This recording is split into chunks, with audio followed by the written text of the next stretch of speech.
히브리 3장에서 히브리서 저자는 의미심장한 권면을 아주 무게 있게 합니다. 먼저는 각별한 호칭을 부르면서 3장을 시작합니다. 그러므로 함께 하늘의 부르심을 받은 거룩한 형제들아.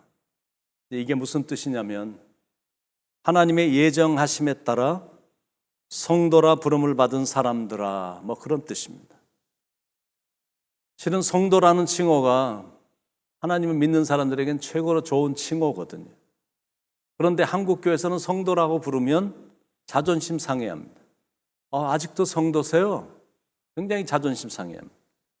그런데 성도라는 뜻은 함께 하늘의 부르심을 받은 거룩한 형제들이라는 가슴이 뭉클할 정도로 진한 감동이 느껴지는 칭호입니다.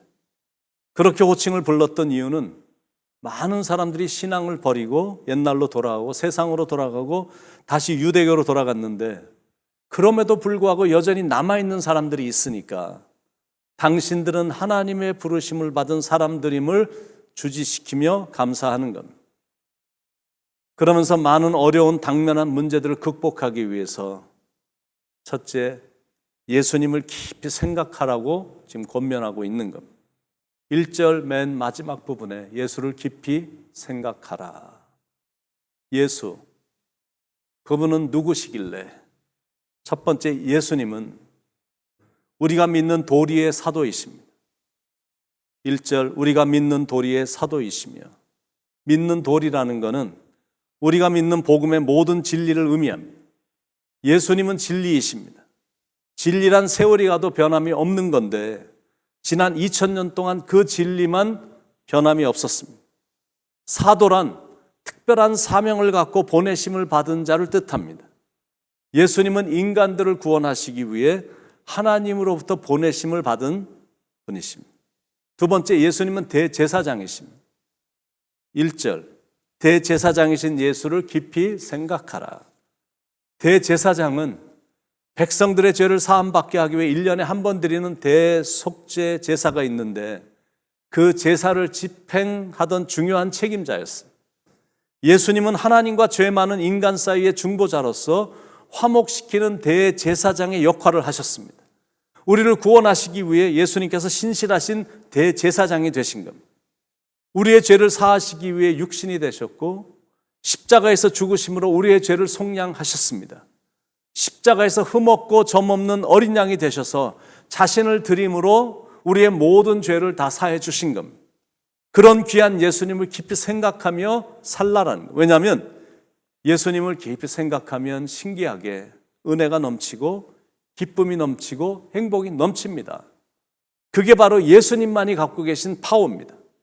누구를 생각하고 무엇을 묵상하느냐에 따라 그 사람의 삶의 질이 바뀝니다. 안 좋은 철학에 빠지면 허무주의자가 되고, 돈을 너무 묵상하면 물질의 노예가 되고, 노다지 앉아서 이상한 야한 사진이나 동영상을 깊이 묵상하면 성범죄자가 되는 법입니다. 그런데 예수님을 깊이 생각하면 자기도 모르는 사이에 항상 기뻐하는 성숙한 사람이 됩니다. 세 번째, 예수님은 모세보다 더 영광을 받으실 분이십니다. 2절 3절에 그는 자기를 세우신 이에게 신실하시기를 모세가 하나님의 온 집에서 한 것과 같이 하셨으니 그는 모세보다 더욱 영광을 받을 만한 것이 마치 집 지은 자가 그 집보다 더욱 존귀한 같으니라. 집마다 지은 이가 있으니 만물을 지으신 이는 하나님이시니라. 모세는 인류 역사의 가장 탁월한 지도자였습니다. 이스라엘 백성들은 지금까지 가장 위대한 인물로 모세를 꼽고 있습니다. 각종 기적을 보였고 약속의 땅으로 그 많은 백성들을 이끌었기 때문입니다. 그러나 우리가 섬기는 예수님은 아무리 사람이 탁월해도 비교조차 할 수 없는 분이십니다. 모세는 하나님의 집에서 신실하게 일한 종에 불과했지만 예수님은 하나님의 집을 맡은 총책임자이십니다.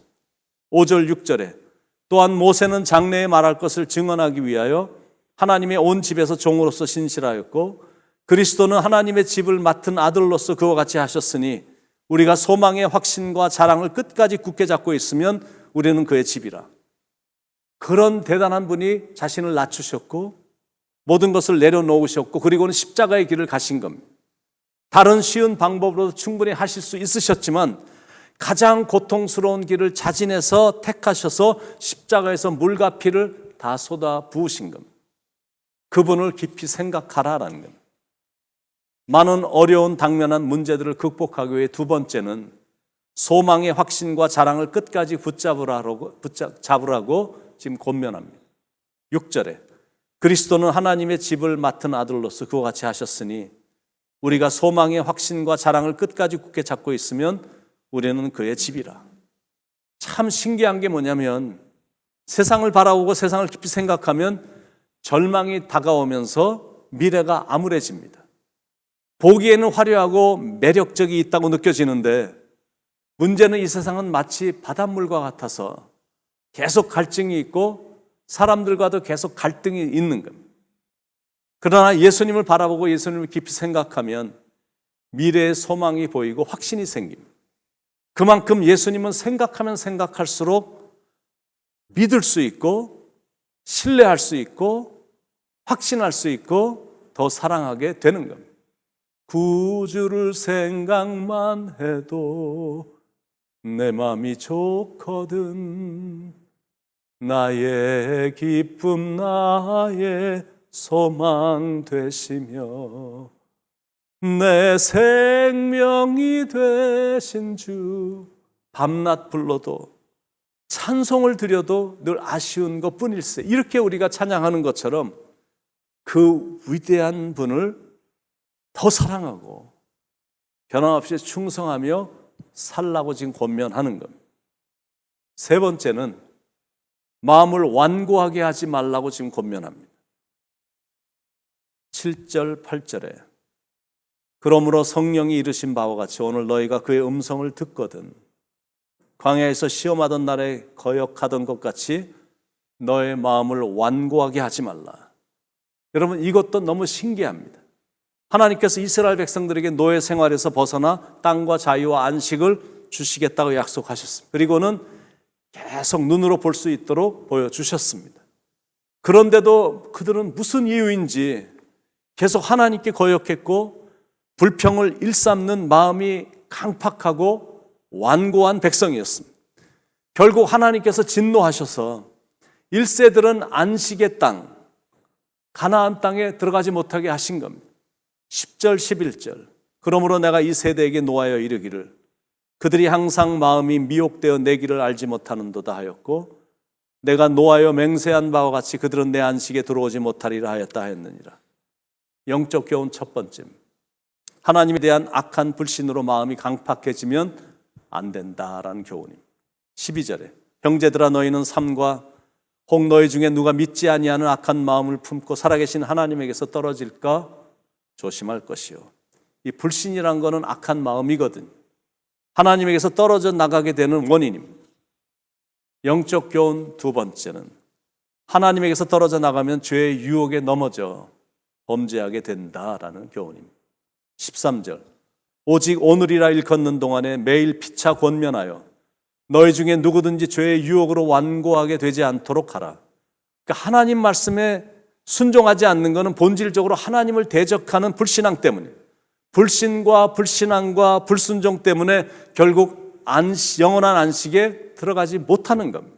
18절 19절에 또 하나님이 누구에게 맹세하사 그의 안식에 들어오지 못하리라 하셨느냐 곧 순종하지 아니하던 자들에게가 아니냐 이로 보건대 그들이 믿지 아니함으로 능히 들어가지 못한 것이라. 그러므로 모든 것의 결론이 뭐냐면 무조건 순종입니다. 그것도 믿음으로 하는 순종입니다. 하나님은 하나님을 믿고 의지하며 온전히 순종한 자를 가장 기쁘게 여기시거든. 그리고 하나님이 기뻐하시니까 하나님께 순종하는 자를 선하고 복된 곳으로 인도하십니다.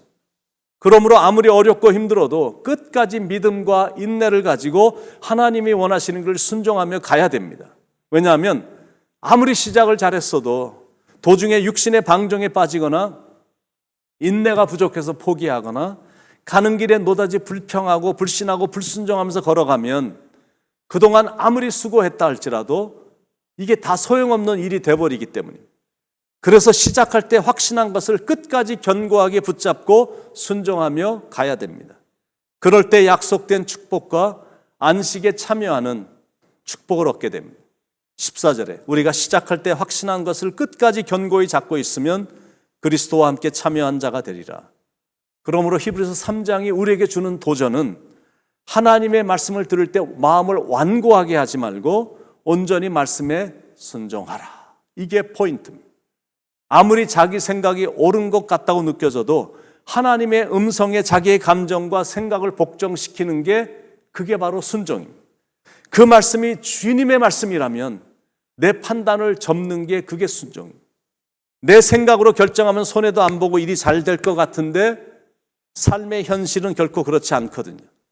손해보는 것 같아도 주님의 말씀에 순종하여 따르면 주님께서 더 큰 행복을 가져다 준다는 것. 그런 자세를 하나님이 보고 싶어 합니다. 이사야서 55장 8절 9절에 이는 내 생각이 너희의 생각과 다르며 내 길은 너희의 길과 다름이니라. 여호와의 말씀이니라. 이는 하늘이 땅보다 높음 같이 내 길은 너희의 길보다 높으며 내 생각은 너희의 생각보다 높음이니라. 그래서 사랑하는 여러분, 오늘도 하나님의 말씀에는 전적으로 순종하며 살기를 축원을 드립니다. 내 생각이 아닌 하나님의 생각에 맞춰 살기를 바랍니다. 그래서 하나님께서 친히 여러분을 선하게 인도하시고 축복의 길로 인도하시길 만복의 근원 되시는 예수님의 이름으로 간절히 축원을 드립니다. 기도하시겠습니다. 하나님, 세상의 물결에 흔들리다가 마음을 강팍하게 하거나 완고한 마음을 품지 않게 하시고 마음을 부드럽게 해서 하나님의 말씀에는 무조건 아멘으로 받아들이고 하나님이 말씀하신 것에는 전적으로 순종하는 그런 성숙함이 있어서 우리의 삶이 점점 더 시간이 갈수록 영광스럽고 찬란하게 빛나는 그런 인생이 될 수 있도록, 그리고 살아계신 주님을 더욱더 영화스럽게 해드리는 삶을 살아갈 수 있도록 말씀에 더 깊이 들어가게 하시고 예수님 안으로 더 깊이 들어가는 우리의 삶이 되게 하시고 정말 주님 없이는, 말씀 없이는 하루도 살 수 없는 삶임을 고백하며 말씀에 의지하여 믿음으로 그물을 깊은 곳에 던지는 그런 마음으로 살아가는, 그래서 아름다운 열매를 맺고 좋은 결과를 얻게 되는 축복의 삶을 살아가는 우리들이 될 수 있도록 인도하시며 축복해 주시옵소서. 오늘도 말씀해 주신 성령님께 감사드리옵고 사랑이 많으신 예수님의 이름으로 간절히 기도드립니다. 아멘.